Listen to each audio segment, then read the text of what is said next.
यार देखो, आज की स्टोरी ना बिल्कुल नॉर्मल सी लगेगी आपको। पूरी स्टोरी आप एंड तक जब सुनेंगे ना तब तक आपको नॉर्मल लगेगी, लेकिन एंड में जितने ट्विस्ट आपको इस स्टोरी में मिलने वाले हैं ना, आज तक की मेरी कोई भी स्टोरी इतने ज़्यादा ट्विस्ट से भरी हुई नहीं है। आप भी कहेंगे कि विकी, सारी स्टोरी नॉर्मल थी, एंड में आते आते तूने क्या बवाल बना दिया। बट नहीं, ये एक्चुअल था। जितनी बार आप इसको सुनेंगे उतनी बार आपको इसके ऊपर विश्वास करना मुश्किल होता जाएगा। एंड दूसरा, मैंने पिछली वाली जो स्टोरी बनाई थी ना, फंकी टाउन वाली, उसकी बैक स्टोरी फुटेज और फोटोज मैंने अभी तक किसी को दी नहीं है। उसकी सारी आठों की आठों वीडियोस मेरे पास हैं, लेकिन मैं थोड़ा सा कंफ्यूजन में हूँ कि क्या वो चीज़ देना सही है। आप मुझे उसके बारे में नीचे कमेंट्स करके ज़रूर बताएं। अगर आप कहेंगे कि हाँ दे दो, कोई दिक्कत नहीं है, तो मैं आज ही उसका लिंक जो है ब्रॉडकास्ट चैनल के अंदर डाल दूंगा, आप वहाँ जाकर देख सकते हैं। एंड दूसरा, मैंने कहा था ना, वो पिछली वाली स्टोरी बहुत ज़्यादा डिप्रेसिंग है, एब्सोल्युटली ब्रूटल है।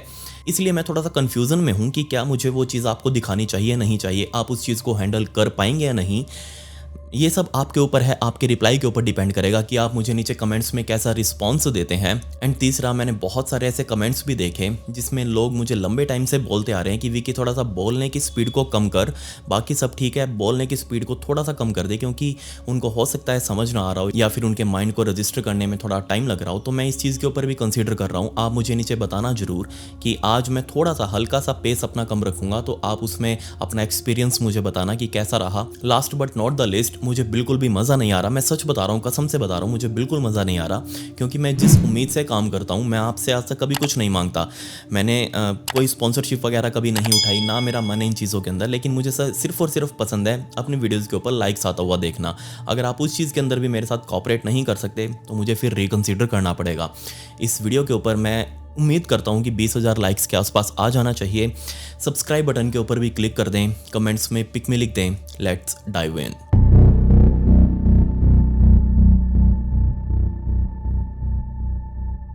इस इंसिडेंट को समझने के लिए हमें अमेरिका के ओरेगन में जाना पड़ेगा, और दिन था 5 फरवरी 1990 का, जब 57 साल की लेवर्न नाम की महिला अपने अपार्टमेंट के किचन में अपने लिए ब्रेकफास्ट बना रही थी। वो अभी अपने घर के अंदर अकेली थी।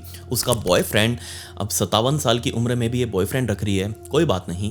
उसका बॉयफ्रेंड जॉन, वो अभी थोड़ी देर पहले ही घर से बाहर निकला था, क्योंकि वो पास ही में एक फैक्ट्री के अंदर काम कर रहा था। एंड उस फैक्ट्री में जाने के लिए उसको बस पकड़नी थी, एंड उसी बस को पकड़ने के लिए वो डेली अपने घर से जल्दी निकल जाता था। अब जैसे ही सुबह सुबह हर रोज जॉन अपनी बस पकड़ने के लिए घर से बाहर निकलता, उसके जाने के बाद लेवर्न बहुत ज्यादा खुश हो जाती। उसको ऐसा लगता जैसे उसके दिल के ऊपर रखा हुआ पत्थर अभी अभी उतर गया है, एंड वो बहुत ज़्यादा रिलैक्स्ड फील करती है, क्योंकि वो अपने बॉयफ्रेंड से किसी भी तरीके से पीछा छुड़वाना चाह रही थी। और ऐसा इसलिए क्योंकि उसका बॉयफ्रेंड जॉन हद से ज़्यादा वायलेंट मैन, उसके साथ मार पिटाई करना, उसको गालियां देना, उसको किडनैप करके अपने ही घर के अंदर बंधक बनाकर रखना, ये सब आम बात थी लेवर्न के लिए। एंड जॉन तब और ज़्यादा वायलेंट हो जाता जब उसने दारू पी रखी होती, एंड इवेंचुअली वो सारा दिन ही दारू पी कर रखता, उसके नशे में भंड रहता, एंड सारा दिन वो अपनी इस गर्लफ्रेंड लेवर्न के साथ मार पिटाई करता, उसको गालियां देता, कभी बाल पकड़कर उसको घर से बाहर निकाल दिया। घंटों घंटों तक वो घर के बाहर बैठी रहती, वेट करती कि कभी ये घर का दरवाज़ा खोलेगा। असल में 10 सालों पहले, यानी कि 1980 में, लेवर्न के असली हस्बैंड, उनकी मौत हो चुकी थी कैंसर से। अब क्योंकि लेवर्न खुद अकेली थी, उनका कोई भी बच्चा नहीं, इसलिए लेवर्न बहुत ज़्यादा वल्नरेबल थी किसी भी इंसान के लिए। कोई भी अगर उसके पास जाता और अपना कंधा देता उसके रोते हुए सिर को रखने के लिए, तो ये उसी के क्लोज हो जाती। एंड इवेंचुअली जॉन ने अपना कंधा दिया था 10 साल पहले इस लेवर्न को, और उस टाइम पर लेवर्न को लगा था कि ज़िंदगी उसको एक और मौका दे रही है अपने आप को ठीक करने का, उसकी ज़िंदगी ठीक करने का, पति के जाने के बाद। एंड लेवर्न ने जॉन के ऊपर विश्वास कर लिया, लेकिन जब उसको जॉन की असलियत पता चली तब तक बहुत लेट हो चुका था। अब 10 साल बीत चुके थे इन दोनों को साथ रहते हुए। असल में लेवर्न ने काफ़ी बार ये अंदर ही अंदर सोचा था कि वो जाकर जॉन के आगे कॉन्फेस करेगी कि अब उसको उसके साथ नहीं रहना, वो अकेले रहना चाहती है। लेकिन अंदर ही लेवर्न बहुत ज़्यादा डरी हुई थी कि अगर उसने ये बात जाकर जॉन को बोली तो जॉन किस तरीके से रिएक्ट करेगा, वो उसको और ज़्यादा मारे पीटेगा, उसके साथ और बुरा बर्ताव करेगा। इसलिए वो अंदर ही अंदर घुट घुट कर अपनी ज़िंदगी निकाल रही थी, दिन गिन रही थी कि आज का भी दिन गया, कल का भी दिन गया। बट आज 5 फरवरी 1990 की सुबह सुबह, जैसे ही जॉन अपने काम पर जाने के लिए घर से बाहर निकला, पीछे लेवर्न अपनी किचन में अपना नाश्ता बनाकर अपने घर की टेबल पर बैठ चुकी थी, डाइनिंग टेबल पर, एंड उसी टेबल के ऊपर उनका घर का न्यूज़पेपर भी पड़ा हुआ था। एंड नाश्ता करते करते जैसे उसने वो न्यूज़पेपर उठाया, पढ़ते पढ़ते फ्रंट पेज के ऊपर उसको सामने एक लड़की की हंसते हुए फोटो दिख रही थी। एंड उस लड़की की फोटो के साथ एक बड़ा सारा आर्टिकल जुड़ा हुआ था। एंड उस आर्टिकल में लिखा हुआ था कि 20 साल की लड़की जो कि इस लेवर्न के घर से तकरीबन 50 किलोमीटर दूरी रहा करती थी, उसकी यहाँ खबर आई हुई थी, इस लड़की का मर्डर हो चुका है। इस अखबार में मरी हुई लड़की का नाम टोनिया बेनेट लिखा हुआ था। एंड अब क्योंकि पास ही की थी ये न्यूज़, तो लेवर्न ने बहुत इंटरेस्टिंगली उस खबर को पढ़ना शुरू कर दिया। एंड पढ़ते पढ़ते पता चला लेवर्न को कि ये महिला, ये जो मरी थी लड़की, इसको पहले बहुत बुरे तरीके से मारा पीटा था, मारने से पहले, एंड बाद में इसका गला घोट कर इसकी लाश को उठाकर इस जगह से जहाँ ये रहा करती थी लेवर्न, उससे तकरीबन 1.5-2 मील दूर एक असल में टूरिस्ट अट्रैक्शन है हाईवे के पास ही। एंड लेवर्न उस अट्रैक्शन के पास काफ़ी बार गई है वहाँ पहाड़ों में घूमने के लिए। तो लेवर्न को उस इलाके के बारे में भी बहुत अच्छे से पता था, इसलिए लेवर्न को और ज़्यादा इंटरेस्ट आ रहा था इस खबर को पढ़ने में। सो उसने पढ़ा कि टोनिया बेनेट की लाश को उसी इलाके में जहां वो घूमने जाया करती थी, उसी इलाके में हाईवे के साइड में ही डंप किया गया है। बहुत ही ज़्यादा इंटरेस्टिंगली लेवर्न ने पूरी खबर 2-3 बार पढ़ी। एंड तान्या की फ़ोटो को वो बहुत ही गौर से देख रही थी, बार बार उसको पहचानने की कोशिश कर रही थी, लेकिन उसको याद नहीं आ रहा। लेकिन इस फोटो को देखकर उसको अंदर से ये बहुत स्ट्रॉन्ग फील आ रहा था कि इसकी मौत के अंदर कहीं ना कहीं जॉन का हाथ हो सकता है, उसके बॉयफ्रेंड जॉन का। अंदर ही अंदर लेवर्न का दिल बहुत जोर से धड़क रहा था इस बात को लेकर कि क्या सच में जॉन इस महिला के मर्डर से कहीं ना कहीं कनेक्टेड हो सकता है। उसने बिना कुछ सोचे समझे सीधा वो अपने लैंडलाइन पर गई एंड तुरंत पुलिस वालों को फोन किया। जिस टाइम पर पुलिस वालों की रिंग जा रही थी, उस टाइम पर अंदर से लेवर्न का दिल बहुत जोर जोर से धड़क रहा था, क्योंकि वो बताना चाह रही थी पुलिस वालों को कि कहीं ना कहीं उसका ये बॉयफ्रेंड जॉन कनेक्टेड हो सकता है इस मर्डर से। अगर ये बात जॉन को पता चली कि उसकी ही गर्लफ्रेंड लेवर्न ने पुलिस वालों को एक खबर दी है, और अगर पुलिस वालों को जॉन के खिलाफ कुछ भी नहीं मिला इस केस में, क्योंकि रिमेंबर ये एक बिल्कुल अननोन केस था उसके लिए। ये लेवर्न टोनिया बेनेट को जानती भी नहीं, इससे पहले उसने इस लड़की को नहीं देखा, बस रैंडमली उसके माइंड में क्लिक हुआ कि कहीं ना कहीं इसके मर्डर में जॉन का हाथ हो सकता है, इसलिए वो पुलिस वालों को बोलना चाह रही है। और अगर पुलिस वालों ने जॉन को उठाया, उसे पूछताछ करी, तो वो जरूर बताएंगे कि तुम्हारी गर्लफ्रेंड लेवर्न ने हमें बताया था कि तुम इसके अंदर कनेक्टेड हो सकते हो। और अगर पुलिस वालों को जॉन के खिलाफ कुछ भी नहीं मिला, तो जॉन उसके ऊपर लिटरली टूट कर पड़ेगा। वो जितना अब्यूज उसको अभी तक करते आ रहा है, उसका लेवल और ज्यादा बढ़ जाएगा। वो उसके साथ और ज्यादा मारपीट करेगा, गाली गलौज करेगा, पकड़कर उसको घर से बाहर निकाल देगा। इस चीज से बेशक लेवर्न को बहुत ज्यादा डर भी लग रहा था। लेवर्न ने एक गहरी सांस भरी, क्योंकि अब उसके माइंड में 2 बातें थी। पहली कि या तो इन सब चक्कर में आकर पुलिस वाले इस जॉन को उठा लेंगे एंड अपने साथ ले जाएंगे, एंड उसके ऊपर मर्डर का चार्ज लगेगा एंड वो हमेशा के लिए जेल के अंदर चला जाएगा, एंड पीछे से लेवर्न हमेशा के लिए सुखी हो जाएगी। या फिर दूसरा ऑप्शन यही था कि अगर पुलिस वालों ने जॉन को नहीं उठाया और जॉन को पता लग गया कि लेवर्न उसके ऊपर एक मर्डर का चार्ज लगा रही है, पुलिस वालों को खबर दे रही है, तो हो सकता है जॉन बदला लेने के लिए लेवर्न को मारकर ऐसे ही किसी हाईवे पर साइड में फेंक दे, एंड अगली फोटो ऐसे ही अखबार में लेवर्न की खुद की होगी। पुलिस वालों ने फोन उठाया एंड इस केस के, टोनिया बेनेट वाले केस के लीड इन्वेस्टिगेटर से इस लेवर्न ने बात करी एंड उसको सब कुछ बताया, समझाने की कोशिश करी। पुलिस वालों ने कहा कि ठीक है, हम आपसे आपके घर में आकर बात करेंगे, एंड आज नहीं तो कल हम आएंगे, आपके लिए टाइम निकालेंगे। अब 15 फरवरी का दिन आ चुका था, 1 हफ्ते से ज़्यादा का टाइम बीत चुका था उस कॉल को हुए, एंड अब फाइनली लेवर्न के घर का दरवाजा खटका एंड लेवर्न ने तुरंत दरवाजा खोला। सामने इस टोनिया बेनेट वाले केस के लीड इन्वेस्टिगेटर 2 पुलिस वाले खड़े थे, एंड उनको लेवर्न ने अंदर बुलाया एंड अंदर सोफा पर बैठाकर उनके लिए रिफ्रेशमेंट्स वगैरह लेने के लिए गई। पुलिस वाले उससे यहाँ रिफ्रेशमेंट्स लेने नहीं आए थे, बल्कि इस केस के बारे में जानकारी लेने आए थे। लेकिन ये लेवर्न उनके आगे बार बार बात को चेंज कर रही है, कभी कुछ खाने का पूछ रही है, कभी कुछ पीने का पूछ रही है, बातों को घुमा रही है। तब इस केस के लीड इन्वेस्टिगेटर ने कह दिया कि देखो, हमें तरीके से बताओ, क्योंकि तुमने अपने बॉयफ्रेंड के ऊपर शक जाहिर किया है, हमें तरीके से बताओ क्या हो सकता है यहाँ पर। पुलिस वालों को जल्दी इसलिए भी थी क्योंकि अब काफी दिन बीत चुके थे। टोनिया बेनेट वाले केस के अंदर उनको कोई लीड नहीं मिली। उन्होंने आसपास के काफी सारे लोगों को इंटरव्यू किया था, लेकिन कोई सुराग नहीं मिला। जिस हाईवे पर उनको उसकी लाश मिली थी वो बिल्कुल किनारे पर पड़ी थी, मतलब कि अगर रोड से साइड में कोई गुजर रहा है तो उसको क्लियरली दिख सकती है कि वो लाश वहां पर पड़ी है, कोई गहरी खाई में नहीं पड़ी थी। इसलिए पुलिस वालों के ऊपर और ज़्यादा प्रेशर था कि ऐसे कोई खुले में लाश डालकर चला गया एंड किसी ने देखा तक नहीं, ऐसा कैसे पॉसिबल है। पुलिस वाले अपनी जी तोड़ मेहनत कर रहे थे आसपास से जानकारियां जुटाने के लिए, लेकिन उनके हाथ प्रॉपर खाली। अब ये एकमात्र उम्मीद थी उनके आगे लेवर्न कि वो अपने बॉयफ्रेंड के ऊपर ये शक जाहिर कर रही है कि उसी ने टोनिया बेनेट का मर्डर किया होगा। बेशक पुलिस वालों को इंटरव्यू में ये तो पता चला था कि टोनिया बेनेट के मर्डर से एक दिन पहले वो एक आदमी के साथ एक बार के अंदर घूमती हुई देखी गई थी, लेकिन वो आदमी कौन था पुलिस वालों को ये भी नहीं पता। पुलिस वालों ने लेवर्न के सामने क्लियरली बोल दिया कि देखो, हम तुम्हारे ये नाश्ते वाश्ते की या फिर खातिरदारी के लिए नहीं आए, क्लियरली हमें बताओ कि तुम्हें क्यों शक है अपने बॉयफ्रेंड के ऊपर।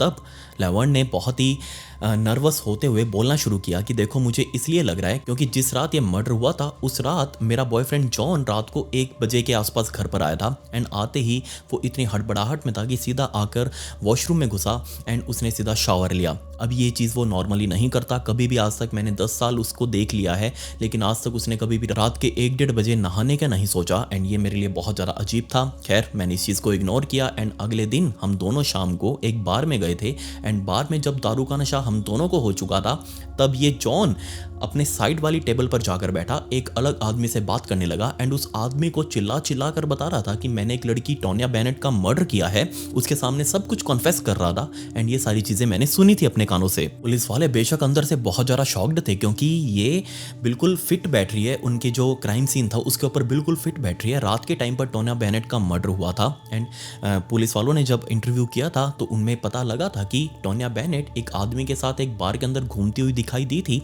तो हो सकता है ये आदमी जॉन खुद हो। एंड पुलिस वाले अब अपना छोटा सा मुंह बनाकर उसको बस बोलने के लिए कह रहे हैं कि ठीक है तू बोलती जा, सब कुछ बताती जा। पुलिस वालों के सामने वो एक कन्फेशन सा दे रही थी एंड पुलिस वाले उसको रिकॉर्ड भी कर रहे थे ताकि ये अपनी कन्फेशन से पलट ना सके।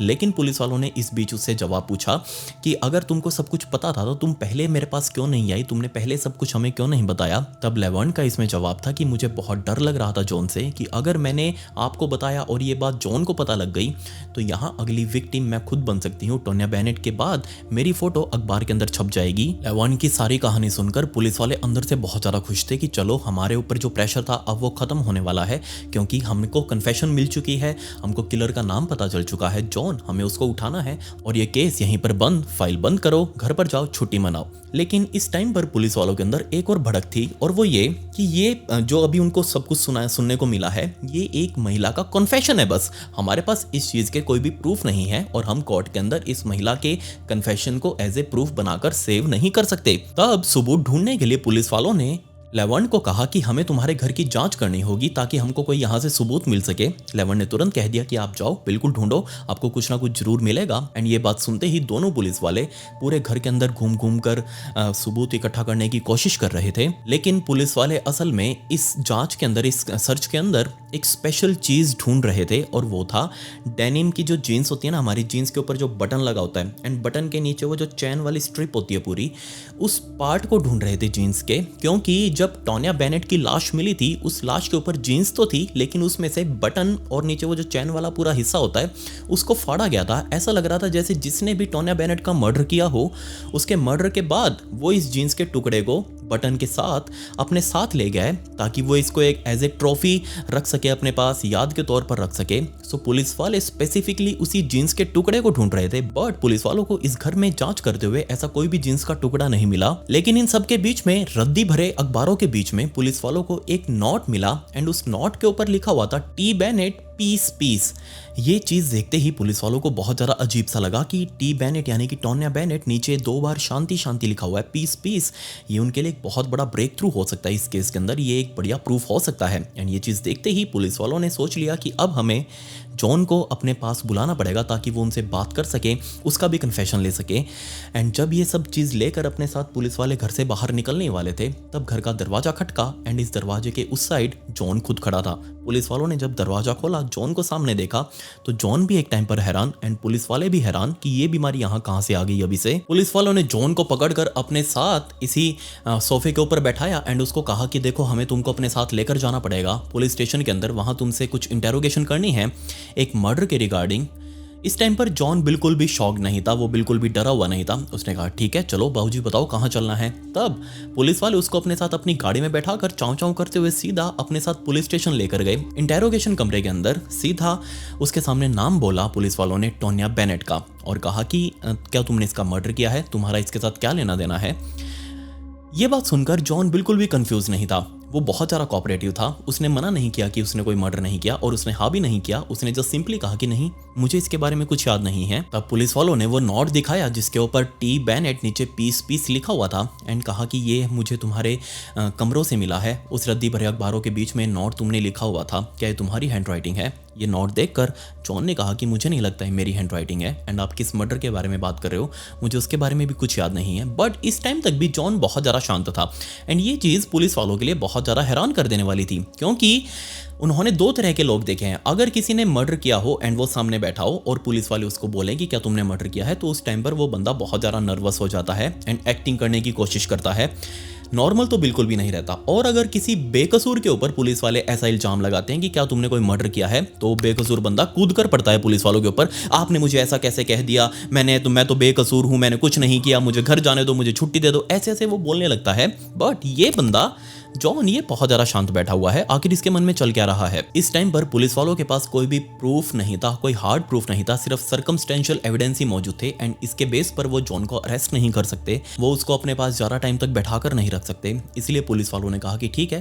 कोई बात नहीं, अगर तुमको कुछ याद आए तो हमें जरूर बताना, अभी के लिए तुम जा सकते हो। एंड अब 4 दिन और बीत चुके थे। 4 दिनों बाद उन्हीं पुलिस वालों के पास एक बार फिर से फोन बजा एंड फोन पर दूसरी साइड कोई और नहीं बल्कि लेवरेन मौजूद थी।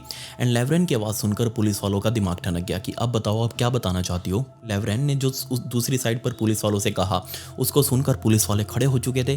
तुरंत जाकर अपनी गाड़ी में बैठे, सीधा अपनी गाड़ी चाँव चाँव करते हुए लेवरेन के पास पहुंचे, क्योंकि लेवरेन ने उनको कहा था कि मुझे जॉन की गाड़ी से एक ऐसा सबूत मिला है जो तुमको क्लियर कर देगा कि ये मर्डर जॉन ने ही किया है। पुलिस वाले जैसे ही उस लेवरेन के पास पहुंचे एंड कहा कि लाओ दिखाओ जो तुम्हें मिला है। पुलिस वालों को लेवरेन अपने गैराज में लेकर गई एंड कहा कि देखो, आप मेरा गैराज चेक करो, मेरा घर चेक करो, आपको हर एक चीज़ मेरी नीट एंड क्लीन मिलेगी एंड उसी तरीके से मैं अपनी गाड़ी भी हमेशा क्लीन रखती हूँ। बट आज जब मैंने अपनी गाड़ी की डिग्गी खोल कर देखी तो पीछे मुझे एक अजीब सी चीज़ मिली। जी हाँ, वही डेनिम जीन्स का टुकड़ा, बिल्कुल वैसा ही कुछ, एंड वो पीछे ऊपर से बटन लगा हुआ एंड वो पीछे इस कार की डिग्गी में पड़ा हुआ था। एंड जब पुलिस वालों ने उस डेनिम के टुकड़े को देखा तो वो भी बहुत ज़्यादा शॉक्ड हो चुके थे कि ओ माय गॉड, इसी की तलाश में तो थे हम कब से, यही तो ब्रेक थ्रू हमको चाहिए था। लेकिन फिर भी कुछ फॉर्मेलिटीज थी जो पुलिस वालों को पूरा करनी थी। अब देखने में तो लग रहा था कि ये डेनिम का टुकड़ा बिल्कुल टोनिया बेनेट की जीन्स के जैसा ही है एंड उसी से फाड़ा गया है, लेकिन फिर भी इस चीज़ को कंफर्म करने के लिए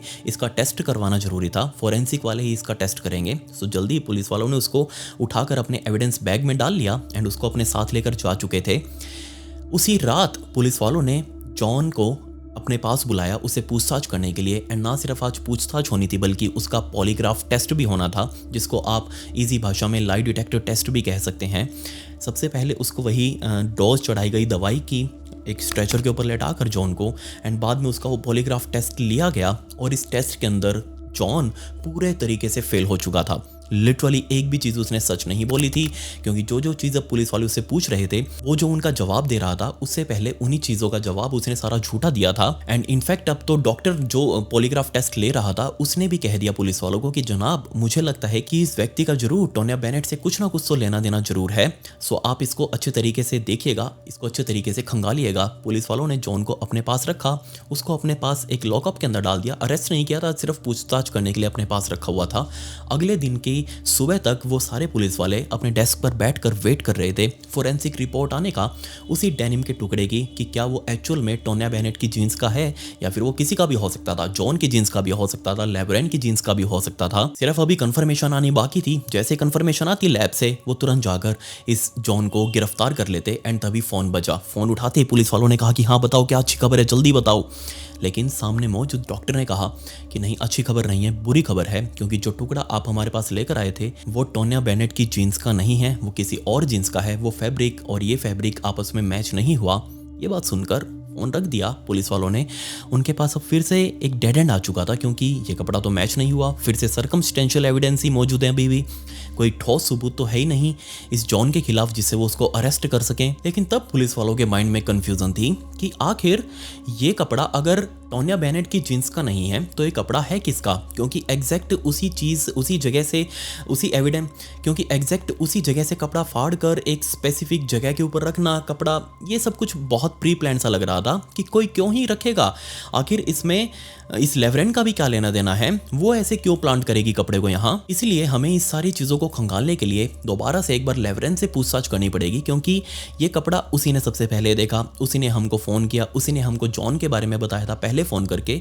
सो सारी जो कड़ियाँ जुड़ रही हैं वो पहले लेवरेन से जुड़ रही है। हमें एक बार लेवरेन को दोबारा खंगालना चाहिए। चलो वापस चलते हैं। अगले दिन यही पुलिस वाले दोबारा से लेवरेन के घर पर गए, दरवाजा खटखटाया, लेवरेन ने दरवाजा खोला, दोनों पुलिस वाले अंदर जाकर बैठ चुके थे। एंड अब की बार पुलिस वाले थोड़े से स्ट्रिक्ट थे। उन्होंने क्लियर कट भाषा में पूछा, थोड़ा सा टेढ़ा होकर, कि लेवरेन सच सच बताओ, वो जीन्स का टुकड़ा तुम्हारी डिग्गी में कैसे आया, तुम्हारी कार की डिग्गी में कैसे आया? क्योंकि वो जीन्स का टुकड़ा टोन्या बेनेट की जीन्स का टुकड़ा नहीं है। मतलब साफ है कि किसी ने उसको क्लियरली प्लांट किया था, और हो ना हो हमें लग रहा है कि तुमने उसको प्लांट किया था। अब जैसी ये बात लेवरेन ने सुनी, लेवरेन सुबक सुबक कर रोने लगी, अपना मुंह उसने नीचे कर लिया एंड सिसक सिसक कर आहें भरने लगी। एंड तब उसने सॉरी बोला दोनों पुलिस वालों को एंड कहा कि हाँ मुझे पता है, मैंने ही वो टुकड़ा जीन्स का उतार कर मेरी खुद की जीन्स का काट कर गाड़ी की डिग्गी में रखा था, क्योंकि मुझे अंदर से ऐसा लग रहा है कि हो ना हो टोन्या बेनेट का मर्डर इस जॉन ने ही किया है। एंड अब क्योंकि उसके खिलाफ कोई सबूत नहीं मिल रहा तो मैं खुद से सबूत बना रही थी। मैंने खुद काट कर जीन्स का टुकड़ा वो डिग्गी के अंदर रखा ताकि आप आए जीन्स के टुकड़े को अपने साथ लेकर जाए एविडेंस बनाकर। एंड क्योंकि आपको एविडेंस मिल जाएगा तो आप इस जॉन को भी अब गिरफ्तार कर पाओगे, लेकिन ऐसा कुछ भी नहीं हुआ। अब इस पॉइंट पर दोनों पुलिस वालों को लग रहा था कि ठीक है, हमें पता है कि ये महिला बहुत ज़्यादा डरी हुई है इस जॉन से एंड ये किसी भी तरीके से जॉन से पीछा छुड़वाना चाहती है, उसको बिना कुछ बताए ये उसको जेल में डलवाना चाहती है। लेकिन पुलिस वालों को अभी भी पता था कि हो ना हो ये लेवरेन उनको पूरी स्टोरी नहीं बता रही, क्योंकि जीन्स के जिस भाग का, जिस हिस्से का वो टुकड़ा काटा गया था, ये सिर्फ पुलिस वालों को पता था। पुलिस वालों ने अभी तक डिस्क्लोज नहीं किया था कि ये पार्ट जीन्स के टुकड़े का उनको मिला है। उन्होंने सिर्फ अखबार के अंदर यही लिखवाया था कि जीन्स का एक टुकड़े का एक भाग गायब है, ये नहीं बताया था कि कौन सा भाग है। अब क्योंकि यहाँ लेवरेन ने बिल्कुल उसी जगह का टुकड़ा काट कर अपनी गाड़ी की डिग्गी में लगाया था, और हो ना हो इस लेवरेन को क्राइम की अंदर की नॉलेज है, पूरा क्राइम सीन इसने देखा हुआ है, और ऐसा सिर्फ तभी हो सकता है जब ये खुद क्राइम के अंदर इन्वॉल्व हो, या फिर जिसने क्राइम किया हो उसने खुद आकर लेवरेन को बताया हो, या फिर टोन्या बेनेट की जीन्स का टुकड़ा उसको दिखाया हो एंड उसने सेम टुकड़ा अपनी जीन्स का काट कर उसको गाड़ी की डिग्गी में प्लांट कर दिया। वरना खुद आप सोच कर देखिए, रैंडमली पूरी जीन्स में से सिर्फ वही टुकड़ा काट कर बिल्कुल उसी शेप में उसी जगह से वो क्यों अपनी गाड़ी के अंदर रखेगी, कैसे उसको इतनी नॉलेज मिलेगी। अब इस टाइम पर पुलिस वालों को शक हो चुका था, इसलिए उन्होंने खुद लेवरेन के सामने सवाल रख दिया कि बताओ भाई, तुमको कैसे पता चला है जीन्स का टुकड़ा यहीं से कटा हुआ है, और ऐसी रंग की जीन्स थी, हमने तो कभी डिस्क्लोज नहीं किया। एंड इस टाइम पर ये लेवरेन सामने बैठी हुई बहुत ज़्यादा हेजिटेट करने लगी। पहले जहाँ रो रही थी वहाँ उसने अपने आंसू पूछे, लेकिन अब इसके अंदर हेजिटेशन आ चुकी थी, मतलब कि ओ ये क्या पूछ लिया पुलिस वालों ने, ऐसा उसका फेस बन चुका था। एंड तब पुलिस वालों के सामने इस लेवरेन ने अपना मुँह खोलना शुरू किया कि एक्चुअल में इस टोन्या बेनेट नाम की लड़की के साथ क्या हुआ था। एंड जब पुलिस वालों ने इसकी सारी स्टोरी सुनी तो पुलिस वाले खुद हैरान थे। एंड ये स्टोरी इसलिए इसने अभी तक छुपा कर रखी हुई थी क्योंकि इसको लग रहा था कि अगर इसने ये बातें पुलिस वालों को बता दी तो हो ना हो ये लेवरेन खुद भी फंस जाएगी एंड इसको भी जेल हो जाएगी। उसने बताया कि जिस रात टोन्या बेनेट का मर्डर हुआ था उस रात मेरे पास इस जॉन का फ़ोन आया था, मैं घर पर अकेली थी। एंड जैसे मैंने फ़ोन उठाया, जॉन बहुत हड़बड़ाहट में मुझे बोल रहा था कि तुम फटाफट से मेरी हेल्प करने के लिए इस बार की, जिस बार में वो लोग बैठे हुए थे उस बार की पार्किंग में आओ एंड आते आते घर का एक पर्दा उतार कर लेकर आना। अब उस टाइम पर इस लेवरेन को समझ नहीं आ रहा था कि ये क्या बीमारी है, ये पर्दा क्यों मंगवा रहा है, ऐसे ये हड़बड़ाया हुआ क्यों है।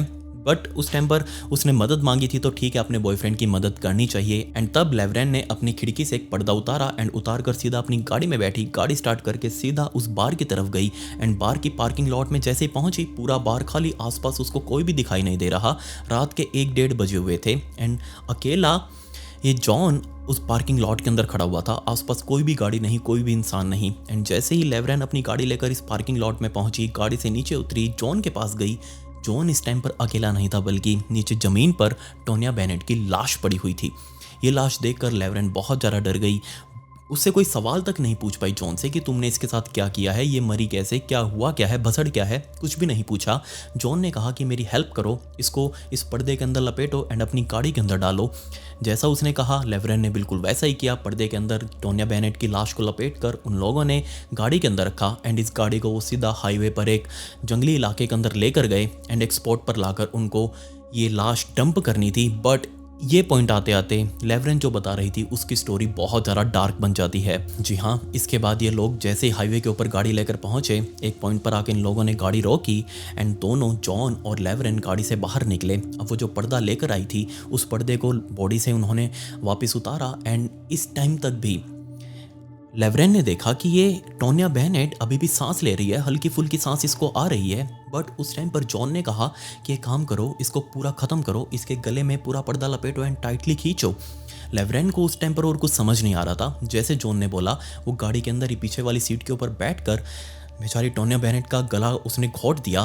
बट जब वो गला घोंट रही थी तब उसने देखा कि सामने खड़ा जॉन गाड़ी के बाहर।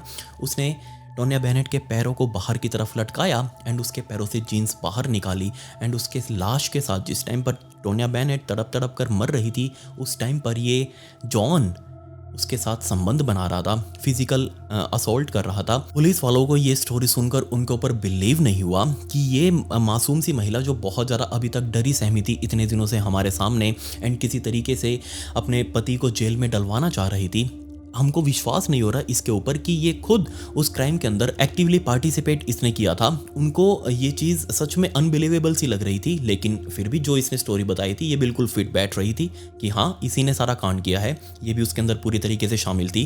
तभी वो जॉन जो था वो सारे उसका पॉलीग्राफ टेस्ट जो था वो पूरी तरीके से फेल हुआ था एंड तभी इस लेवरेन को पता था कि जींस का टुकड़ा एग्जैक्टली कहाँ से काटना है, सब कुछ इसके सामने हुआ ही था, इसलिए इसको क्राइम की पूरी नॉलेज थी। बट अभी तक इन लोगों ने इतना झूठ बोला था ना, पुलिस वालों को इनके ऊपर थोड़ा सा बिलीव कम हो रहा था। बेशक अब सारी चीजें फिट तो बैठ रही थी, लेकिन फिर भी सर्कमस्टेंशियल की जगह थोड़े से हार्ड प्रूफ भी होने चाहिए अपने पास एंड इसके लिए पुलिस वालों के पास एक प्लान था कि किस तरीके से हम इनकी जो स्टोरी है उस चीज को प्रूव कर सकते हैं एंड उन्होंने एक प्लान बनाया। अगले दिन पुलिस वाले लेवन को अपने साथ बैठाकर उसी हाईवे की उसी पहाड़ी वाले इलाके में गए जहां पर बॉडी को डंप किया गया था। अब रिमेंबर, जो न्यूज़पेपर में लोकेशन छपी हुई थी वो बस एक एरिया बताया हुआ था कि इस जगह पर, इस पहाड़ी इलाके में इस जगह पर बॉडी को डंप किया गया है। उन्होंने एग्जैक्ट स्पॉट नहीं बताया था, इसलिए अब पुलिस वाले कंफर्म करना चाह रहे थे लेवरेन से कि अगर उसने हमको एग्जैक्ट स्पॉट बता दिया कि यहाँ पर उन्होंने बॉडी को डंप किया था, मतलब वो जो भी बात बोल रही है वो सच बोल रही है। यही एकमात्र तरीका था इस चीज को वेरीफाई करने का। एंड धीरे धीरे गाड़ी चलाते चलाते पुलिस वाले उस स्पॉट को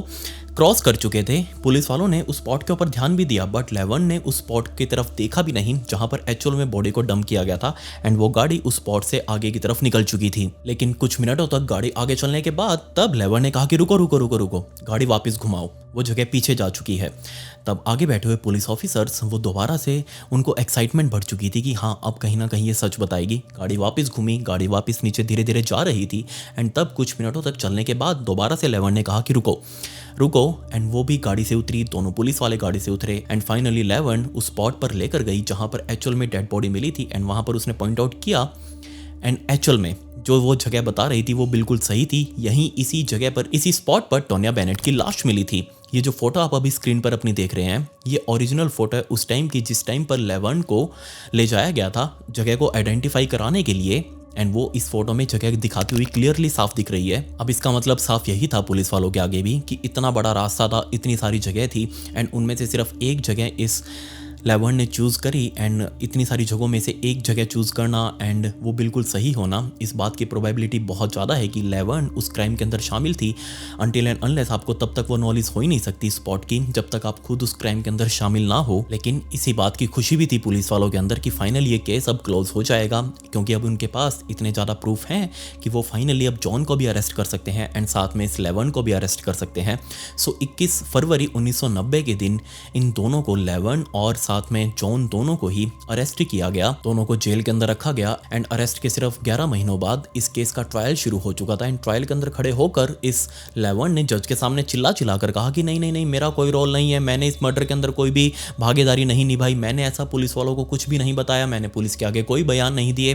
क्योंकि उसको बहुत अच्छे से पता था, पूरी दुनिया के अंदर यही रूल है कि पुलिस के आगे दिए हुए बयान कोर्ट के अंदर एडमिसिबल नहीं होते। बट जज ने बिल्कुल भी नहीं सुनी। जज ने तुरंत इस बात को खारिज कर दिया क्योंकि सारे प्रूफ इन दोनों के खिलाफ थे। इसलिए इन दोनों को, लेवन और साथ में जॉन, दोनों को ही लाइफ इम्प्रिजनमेंट दी गई। और इस पॉइंट पर आकर आपको लग रहा होगा कि ये स्टोरी यहीं खत्म हो जाती है, टाटा गुड बाय। मर्डर का पता चल गया एंड विक्टिम का भी पता चल गया, सबको सजा भी हो गई, बात खत्म, केस क्लोज, चलो घर चलो। लेकिन नहीं, ये स्टोरी यहाँ खत्म नहीं होती। क्योंकि जो 2 पुलिस ऑफिसर इस केस के अंदर काम कर रहे थे, उन्होंने बेशक इसमें कल्प्रिट को सजा दिलवा दी थी, लेकिन अंदर से कहीं ना कहीं अभी भी उनको ये लग रहा था कि ये लेवरेन, ये असल में सच में ही ये टेरिफाइड थी अपने पति यानी कि अपने बॉयफ्रेंड इस जॉन से। उनको ऐसा लग रहा था कि हमने इस केस के अंदर कुछ ना कुछ मिस कर दिया, कुछ तो है जो इस केस के अंदर अटपटा है। बेशक लेवरेन खुद से सामने आई थी एंड उसने ही इस केस के अंदर ब्रेक थ्रू दिलवाए, सब कुछ उसके सामने था, लेकिन फिर भी कुछ ना कुछ तो है जो इस केस के अंदर मिसिंग है। एंड तब टाइम आया 1994 का, यानी कि अब तक 4 साल बीत चुके थे, इन दोनों को सजा मिले। ये दोनों अभी 4 सालों से जेल के अंदर ही बंद थे। बट जो 2 पुलिस ऑफिसर्स इस केस के अंदर काम कर रहे थे, वो अभी भी दोनों साथ थे, एक ही पुलिस स्टेशन में, ओरेगन के उसी पुलिस स्टेशन में। एंड तब उन दोनों में से एक पुलिस ऑफिसर के पास एक सुबह 1994 में एक कॉल आया। एंड ये था कोर्ट में मौजूद एक पब्लिक प्रोसिक्यूटर का कॉल। एंड उस पब्लिक प्रोसिक्यूटर ने जो बताया इसमें पुलिस ऑफिसर को कि हमें एक लेटर मिला है एंड उस लेटर के अंदर टोनिया बेनेट मर्डर से रिलेटेड कुछ लिखा हुआ है एंड आपको ये लेटर जरूर पढ़ना चाहिए। एंड जब उसका कंटेंट पढ़कर सुनाया पब्लिक प्रोसिक्यूटर ने उस पुलिस ऑफिसर को, तब ऊपर से लेकर नीचे तक ये पुलिस ऑफिसर्स दोनों दहल चुके थे। इस लेटर के थ्रू ही पुलिस वालों को पता चला कि जो भी अभी तक इस लेवन ने पुलिस वालों को बताया था वो बिल्कुल झूठ था। बेशक उसने पहले भी बहुत सारे झूठ बोले थे, लेकिन एक्चुअल में जो चीज़ें उसने बाद में भी बताई थी पुलिस वालों के सामने, जो सब कुछ प्रूफ करवाया था, वो सब कुछ कंप्लीटली झूठ था। बस सच इसमें यह था कि वो अपने बॉयफ्रेंड जॉन से एक्चुअल में छुटकारा पाना चाह रही थी। वो उससे बहुत ज़्यादा डर रही थी। उसको लग रहा था कि उसका बॉयफ्रेंड जॉन आज नहीं तो कल उसकी जान ले लेगा एंड किसी भी तरीके से उसका पीछा छुड़वाया जाए। एंड इसके लिए उसने सोचा कि क्यों ना वो अपने इस बॉयफ्रेंड को इस मर्डर के लिए ब्लेम करवा दे। लेकिन ब्लेम करवाना इतना ईजी नहीं था क्योंकि वो खुद इसमें फंस चुकी थी। और ऐसा सिर्फ इसलिए क्योंकि जिस टाइम पर पुलिस वालों को उसने फ़ोन किया था पहली बार टोनिया बेनेट के मर्डर से रिलेटेड, उस न्यूज़पेपर के अंदर वो फोटो देखी थी टोनिया बेनेट की, उससे रिलेटेड जब पुलिस वालों के पास फ़ोन किया था, उससे पहले ही ये न्यूज़पेपर में खबर तो 3-4 दिन बाद छपी थी, बल्कि उससे पहले ही टोनिया बेनेट के मर्डर के बारे में आसपास के पूरे इलाके में खबर फैल चुकी थी। एंड जिसके भी पास पुलिस वाले इंटरव्यू लेने के लिए जा रहे थे, ये लेवन खुद पीछे से उनके ऊपर नज़र बना के रखी हुई थी कि किस किस के पास जाकर उसका इंटरव्यू ले रहे हैं। एंड जिसके पास भी जाते, बाद में ये खुद लेवन उनके पास जाती, उन लोगों के पास जिनका इंटरव्यू लिया गया था, एंड उन सबसे इस केस की बारीक डिटेल्स पूछती कि हाँ भाई बताओ आपसे क्या पूछा। एंड उन्हीं इंटरव्यूज़ में कुछ एक ने बताया कि हमसे तो जीन्स के टुकड़े के बारे में पूछ रहे थे कि ऐसा कोई जीन्स का टुकड़ा आपने कहीं देखा है आसपास पड़ा हुआ, यहाँ ऊपर का जिसके ऊपर बटन लगा हुआ हो, लेकिन हमने तो मना कर दिया। तब इसको अंदाज़ा हो चुका था कि कहीं ना कहीं पुलिस वाले ऐसा जीन्स का टुकड़ा देख रहे हैं। हो सकता है टोनिया बेनेट की जीन्स का टुकड़ा वो गायब हो, इससे उसको जीन्स का टुकड़ा वाला जो आइडिया था वो पता चला। एंड दूसरा, बॉडी जहां डंप की गई थी वो एग्जैक्ट लोकेशन, वो लोकेशन उसने देखी अखबार से। जी हाँ, अखबार में जहां पर बॉडी मिली थी उसकी फोटो क्लिक करके डाली गई थी, लेकिन उसमें एरिया का नाम लिखा गया था, एग्जैक्ट स्पॉट नहीं था। एंड ये चीज़ लेवन को बहुत अच्छे से पता थी। एंड लेवन उस इलाके में खुद 3 से 4 बार बीच में गई थी इस जगह को एक्चुअल में स्पॉट करने के लिए, अखबार को अपने साथ लेकर, ताकि वो एग्जैक्ट स्पॉट बता सके अगर पुलिस वाले उससे पूछे तो। उसको पहले से ही सब कुछ पता था कि पुलिस वाले ये कार्रवाई उसके ऊपर कर सकते हैं। उसने पहले से ही सब कुछ प्री प्लान कर लिया था ताकि वो अपने पति को इसके अंदर फंसवा सके। लेकिन बस दिक्कत इसमें यह रह गई कि वो खुद इसमें फंस गई। लेवन को लग रहा था कि जब वो पुलिस वालों के आगे बयान देगी तो पुलिस वाले उसके ऊपर दया खाएंगे कि ये पहले ही अपने पति से परेशान है एंड उसकी वजह से उसने सारा कुछ किया, उसकी मदद करी थी, इसलिए उसने बयान दे दिए। लेकिन उसको नहीं पता था कि जाने अनजाने में वो अपने खिलाफ ही बयान दे रही है। उसने अपने अकॉर्डिंग, अपने बयानों के अकॉर्डिंग तो एक मर्डर के अंदर हेल्प करी थी एंड इसी पार्टिसिपेशन की वजह से उसको लाइफ इम्प्रिजनमेंट भी मिल गई। अब दिक्कत की बात यहाँ ये थी कि इन दोनों को ही एक ही सेल के अंदर रखा गया था, मतलब कि जॉन और लेवन दोनों को एक साथ एक ही सेल के अंदर रखा गया था। जहां से पीछा छुड़वाना चाह रही थी वहीं आकर लेवन दोबारा से फंस गई। लेकिन ये जो लेटर आया था 1994 में, इसने सब कुछ बदल दिया, क्योंकि ये लेटर किसी और ने नहीं बल्कि टोन्या बेनेट के असल किलर ने भेजा था। क्योंकि टोन्या बेनेट का असल किलर कोई जॉन वगैरह नहीं था एंड ये लेवन भी नहीं थी, बल्कि कोई और ही था, अननोन आदमी। उसको 1995 में पकड़ लिया गया उस लेटर की वजह से। उसने सब कुछ अपना कन्फेस कर लिया था कि मैंने कैसे टोन्या बेनेट को मारा था। एंड इस लेटर को पढ़कर पुलिस वाले बहुत ज़्यादा हैरान थे।